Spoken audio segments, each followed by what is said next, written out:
The Flames. History's greatest secret and key to a future where ships travel lifetimes to bring flames to new worlds. Those who dare to walk the fire can cross between the stars with a step if you can find a ferryman and pay your way across. For most who brave the flame alone are lost forever. May the ferryman take you. The rain god taunted them with riches. Pakal grunted and took more of Casimar's weight as they struggled through the mud. The Taino elder's limp was worse now, and he sighed gratefully, leaning into Pakal's shoulder. God pays, Casimar grunted, pushing his sodden white hair out of his eyes. The young man nodded at the offered gratitude. Much of Casimar's anger and fire had gone during their months together, but still, the kindness was a rarity. The Taino had been angry since the day of their meeting. Now, Pakal thought he was seeing the true man. Still driven, but kinder. Perhaps the man knew he was dying. My body is made for the sea. May your Huyotlotl see me back to it again. Casimar weakly clapped Pakal on the back to take the sting out of his insult.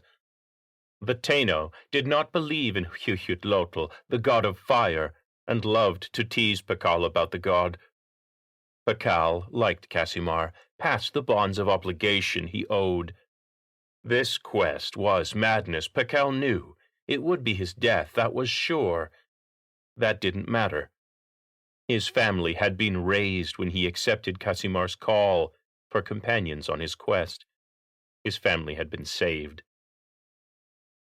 He remembered them, painted and proud, standing on the wide limestone road to the north. He would never see them again. Once more, Casimar clapped his rain-slicked back. Our journey is almost at an end. He pressed his shivering body close to Pakal's. Between them, the fire pot slung across the old man's chest. It warmed them both through the furs they wore. Pakal's fondness for the old fool guttered like the flame in the pot. All had taken turns carrying the strange thing for 4 moons and more, as the world turned gray and cold and wet around them, as the world took them, one and all, leaving only Pakal and the fool whose quest this was. Wet. After the droughts of his youth spent watching all his prayers to Cha'ak go unanswered, he had been first amazed to wake up each morning to see dew on every flower, every blade of grass. Casimar's people had laid many gifts at the feet of the rulers when they negotiated for Pakal and 15 other strong sons of Uxmal to make this foolish quest. Pakal wondered only a little about the other Taino whispers, the ones made deep in the pyramid of the magician. Surely, something even greater than 10 seasons' harvests must have been offered Uxmal for the city to part with so many of its strong men. No matter. His family would thrive. The families of his 15 fallen comrades would thrive. He had the belief. That was enough. It was all there was. The ground rose ahead of them. Pakal grunted and helped Casimar, trembling, up the incline. How much farther could he walk? They had left the jungle behind, the line of strong men bearing supplies and trade goods and weapons, of course, past Muna, Oxkintok, Maxkanu, past all they had known their band had traveled, past the fishing villages at the edges of their world, into the desert places to the north, past the Pueblo peoples in their caves, and still farther. Half had died in the last of the Pueblo villages, who claimed trespass and demanded tribute. The rest died one by one, falling victim to sickness from poor food, bad water, or the hungry ones who slithered or gave chase on 4 paws. Casimar had said there would be a great city at the end of their journey. A fever dream, Pakal was sure. The Kaukia will not lose, Casimar whispered in the Taino tongue. with the flames to unite us. Had he forgotten he'd been teaching Pakal, or was he even more fevered than Pakal had guessed? They'll come once they've devoured Rome. Pakal felt a chill beyond the cold of the rain. Who will come, Casimir? Casimir stiffened, took a little more of his weight off Pakal's shoulder. Hey, the word's no heed, boy. I'm half senile, and worse now with hunger, cold and wet. The top of the hill was close, and the old man reached his hands for a tree branch to help pull them up. Pakal dug his moccasins into the brown muck, and together they crested the hill. Pakal could see Casimir's efforts to distract him from the words as much as to finish the climb had exhausted him, and he let his elder catch his racing breath, taking in what he could of the new horizon through the gloom. The rush of water came to him as the pounding in his ears receded. He followed the course of the river as best he could, until he froze, his eyes on the impossible. Mounds, cleared plains, so many fires. Cahokia, the old man hissed, and shambled forward.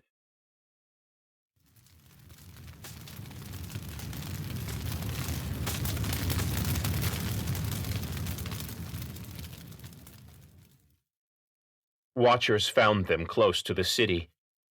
Pakal took his place between Casimir and the danger, his hand already on the hilt of his father's blade, before Casimir called out to them with senseless words and hands raised to plead for calm. Spears were lowered. Men in loincloths and skins surrounded them, but did not press them for surrender. Pakal's hand did not leave his father's final gift. All the while they traveled wider and wider paths into the city. Cahokia? His mind reeled. How could Casimir have known? They were escorted wordlessly through the mounds, past posts adorned with rope, metal, and feathers, past crowds of men, women, and children. So many people at every turn, who watched as they were ushered deeper and deeper into the city. The memory of the Pueblo people's treachery pushed Pakal's heart into his throat. He stepped closer to Casimir, putting an arm around the man when he stumbled in his haste. A fresh coughing fit gripped him. Pakal was sure the man would fall to his death at any moment. "Take your breath, elder, please," Pakal whispered. Casimir hurried faster. "It's been so long," he wheezed. "The temptation's so strong. It's been right here all along." He pounded the metal urn across his chest. The lid clattered, and a spark flew out. The number of men surrounding them grew.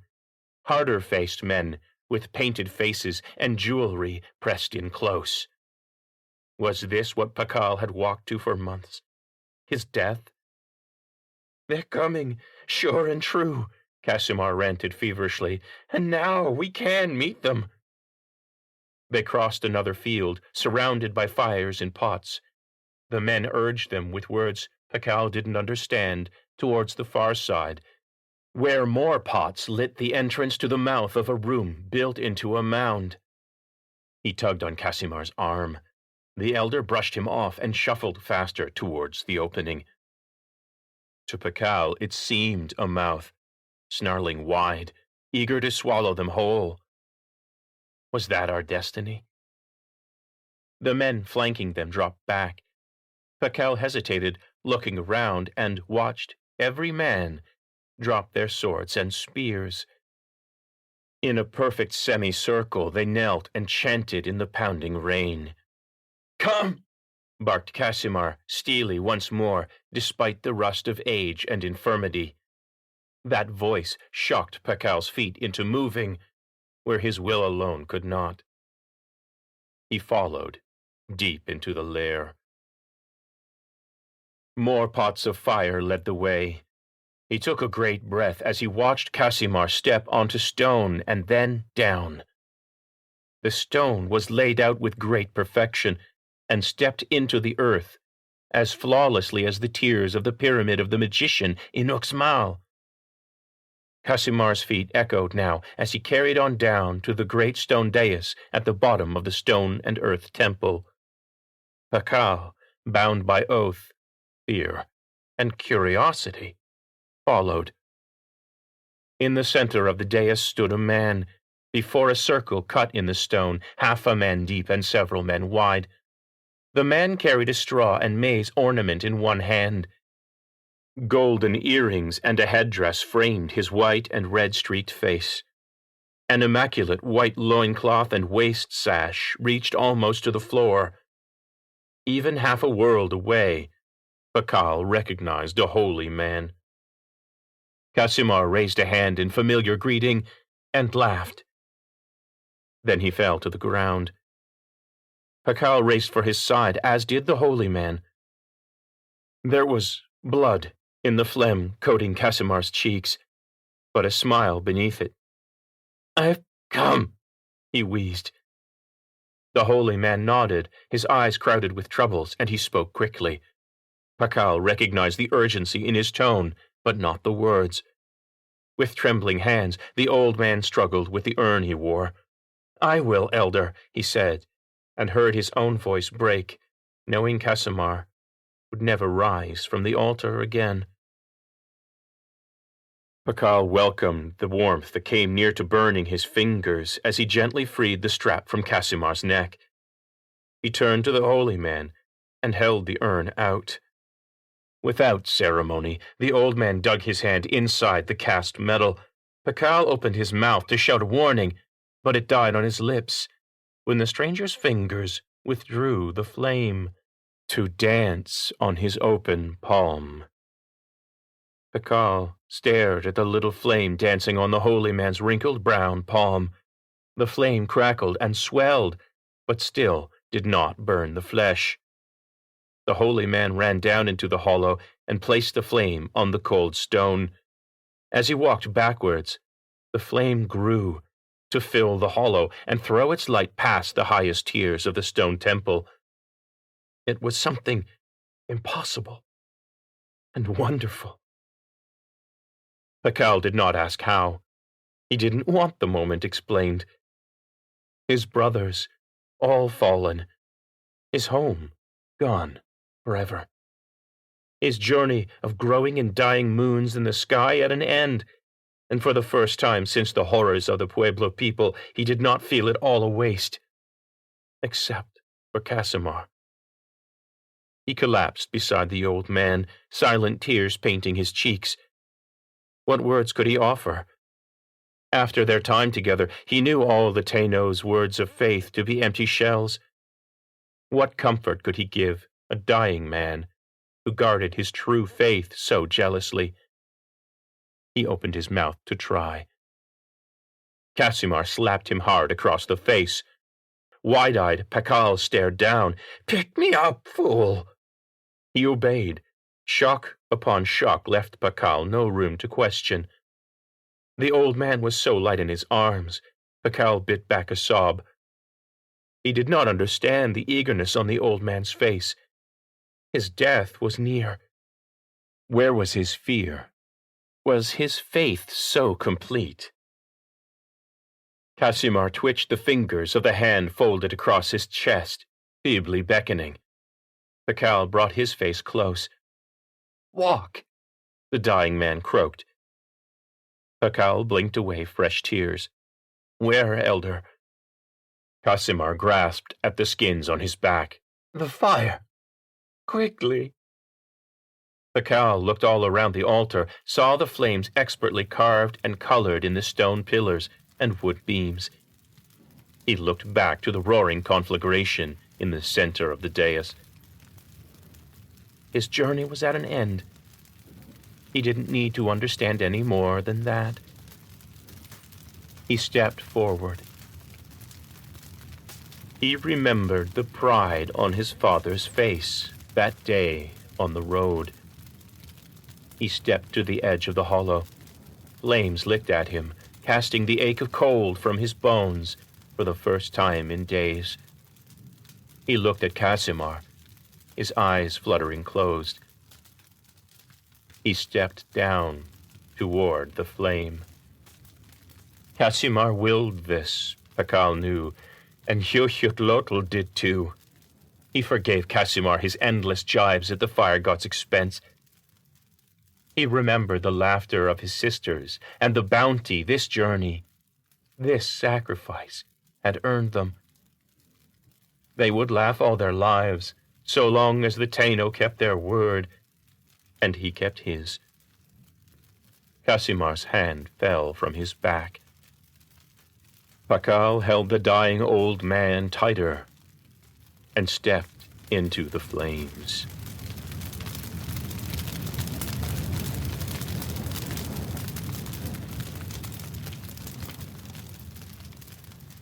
The flames cleared from Pakal's vision. He gasped and took another involuntary step, the burden he held forgotten. He stood on a mountaintop, looking out on a sea of green. Warm, humid air soothed his skin. Greens and blues, forest and ocean stretched as far as he could see. The limp hand behind him stirred and reached up to clasp him on the back. Pakal yelped and looked down into a young man's face. The furs were gone, only buckskin remained. He could see something of Casimir in the eyes and nose, but the gray hair was gone, replaced by long black hair tied back. He lost his grip in that moment of surprise, but the man that was Casimir caught himself on one leg and laughed as he pulled Pakal into a back-pounding embrace. He laughed again and swore in tongues Pakal grasped and tongues he did not, and finally whooped in victory.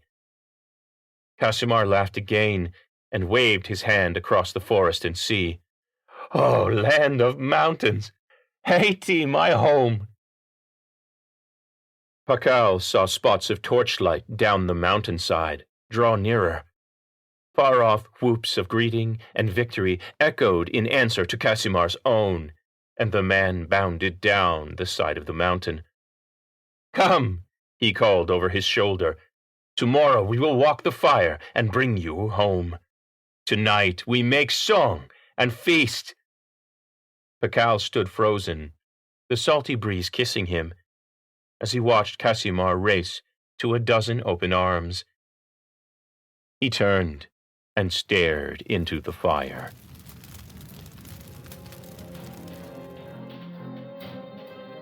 Walk the Fire by John Miro. Learn more at servingworlds.com. Theme music, Full On by Kevin MacLeod of Incompetech.com.